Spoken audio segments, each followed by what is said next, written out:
Well, hey there. In this episode, we're going to talk about focusing on one thing. Sharon Horne-Ellstrom here, but you can call me Pajama Grandma. In case we haven't met yet, go ahead and put hashtag pajama in the comments below so I know it's the first time you're being exposed to the Pajama Grandma. I'll tell you the story about Pajama Grandma someday. It drives my family nuts, but it is about, it's about me and about me presenting a message and using a filter to attract the people that should be listening to me, and to repel the people that shouldn't be listening to me because they're not the type of folks that I want to interact with and that I can help. You know, we all think that we could help everybody, and usually we could, but people that aren't open to what we have to say and open-minded won't hear our message anyway. So focusing on the one thing. I just did a video about focus in one thing and how come people don't listen to me. And the reason people don't listen to us is because we're not for them, or they can't relate to the message that we're sharing. But a lot of times it's because the message that we're sharing isn't consistent with the way we're acting, the things we're doing in our life, and the example that we're setting. And when there's that mismatch, people automatically sense it. Even if they don't know why they sense something's off, they know that something is off. So I recently discovered that in my coaching, a lot of my coaching students are struggling with trying to do too many things. And I'm attracting those people to me, and I'm attracting them to me for a reason, because I am always trying to do too many things. And I'm coaching them on pick the one thing that you're going to do. What are you an expert at? Let's go ahead and we'll build that out, and we'll create your value ladder, and we'll build your business around that. And I coach them through all the aspects and steps of that. And I've got a couple of students in particular that have just been dying and struggling to not focus in an area of expertise. And I looked in the mirror and I realized the reason they're struggling, the reason they're having a hard time with this, is because they know that I'm not doing just one thing. And so about a month ago, or probably 2 months ago now, I realized that I'm sending a little bit of a mixed message. It's like when we're talking to our kids, we say, okay, don't drink, don't smoke, don't do all these things. But if we're doing those things, what's the probability that our kids are going to actually listen to us? People do what we do, not necessarily what we say. And I realized that I was given the mixed message because I was focusing on a lot of different things.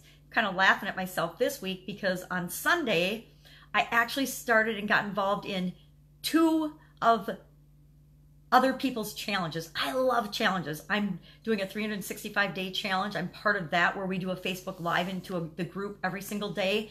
A group, I think there's about 5 of us left only. There's only about a handful of us left. We started out with almost 40 people, and it dwindled down really, really fast, like everything else does. And you know, some of the people that dropped off had really good reasons, and you know, one got really sick, one had something happen in their life, and other people just forgot a day. And if you forget a day, you're out. So that's the way it's worked. But I think we're on day 251 of that today. And that's my last video every morning. So I do my videos, and then I go and I talk in that group, and I do that one.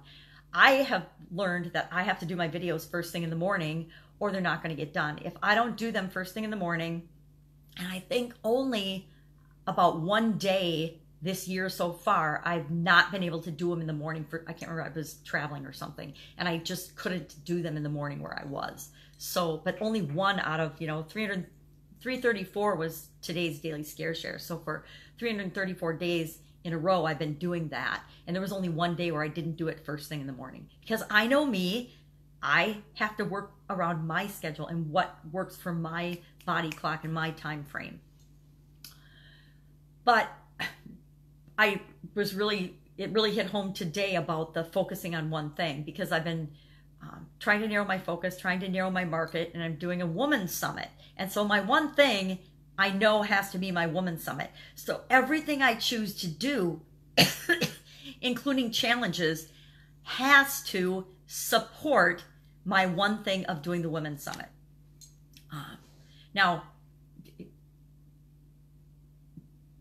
I lost my words there. In doing that and choosing my one thing and then giving examples to my coaching students about how I'm focusing and doing that, I think that will help them to pick their one area of expertise and focus in on that as well. But I have to be consistent in my actions. So I started 2 challenges. One was a 5-day challenge. It was Sunday through yesterday. Did that, which was actually really fun. And I learned some skills about communication and engagement that I can use to help with the Women's Summit. So that makes sense. Then I also joined another summit for an amazing hypnotist friend of mine, Victoria Marie Gallagher. And it's a 30-day summit, or 30-day challenge. And it's all about online business and the law of attraction, which again, I feel okay doing that because I can tie what we do for activities in that into my focus of the Women's Summit. So I probably didn't need another challenge. So this week I've actually been doing 3 challenges plus all my other stuff, which again is not an example of one thing focus. I suppose coaching a bunch of people and, you know, being a mom and a grandma and doing my life and all the other activities and things that I do doesn't necessarily speak to one thing. But as far as business goes, my one primary focus is the Women's Summit and helping women to supersize and grow their businesses. And, you know, interviewing them for my podcast and all the things that I do around what I do now needs to feed into and focus on that one thing, which might even include getting more women clients and more women customers and more women coaching students, because about 90% of my coaching students are men. It's just, I think that's because my whole life has been in industries where I work with predominantly men. And it's just the way it is, I guess. But I'd like to steer that and work with more women, and because that is, again, in alignment with my focus and my one thing. So, have you committed to being an expert at your one thing and then move out and share that with other people? Or are you still like me? You're kind of trying to multitask and do a lot of different projects all simultaneously. It reminds me, there was a post, I think yesterday, in one of the groups that I'm a member of, and it was all about, is multitasking possible or not? And the vast majority of the people in the stream, mostly men, by the way, incidentally, said no, it's impossible to multitask.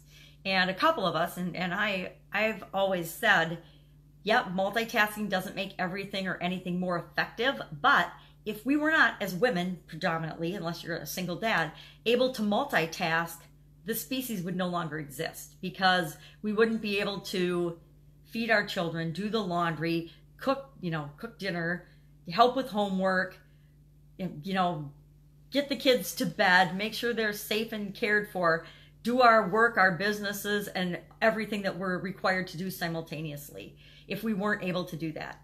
I think that people that say multitasking is a lie don't understand, or maybe they don't have the ability to do it, but I think some of us have had to, out of necessity, be able to do more than one thing at a time. I always like to use my time super wisely. When I drove to and from work every day in corporate America, I was always listening to something educational on my, back then it was a little tape cassette player. I don't think they ever had 8-track players in cars, but they did have cassette players, and then it went to CDs, and now I think people just plug into USBs their players or their phones or whatever. But back in my day, we had cassettes, so I listened to cassette tapes all the time. So could I drive and safely listen to cassette tapes? Well, absolutely. Is that multitasking? Absolutely. Is that using my time wisely? Yeah, I like to think so. Did I learn a ton doing that? Sure did. Did I be able to then apply those things to whatever it was I was doing in my life? Yes. So multitasking, now, when you're doing something that requires your focus and that requires your undivided attention, then yeah, I don't think that you should multitask. I don't multitask when I'm writing something or when I am coaching a student. I don't multitask when I'm talking to one of my coaching students. I am giving them my undivided attention and I'm listening to them. I would never multitask while I'm doing that. So there are things where I don't think, no, you don't multitask. If you're doing brain surgery, I don't want my brain surgeon multitasking, right?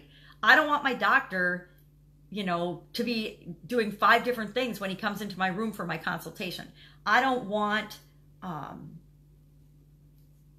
people when they're driving to be texting on their cell phones or being in heated debates with people in their car or eating or whatever, but that's not up to me. If people want to eat while they're driving, I've been guilty of that. Do I want a cup of coffee when I'm driving? Absolutely. Do I want to have a sip of coffee? That would be considered multitasking. So it was interesting, the responses on that post, but I honestly think, there are a lot of times in our life we're not using, number one, we don't use most of our brain. Number two, we don't use our time wisely, even though it's our most valuable resource. The vast majority of people on this planet do not use their time wisely. So there's times when we need 100% focus and undivided attention to a task at hand, but it doesn't mean that multitasking isn't possible. And, I say it might not be possible for you, but it's certainly possible for me.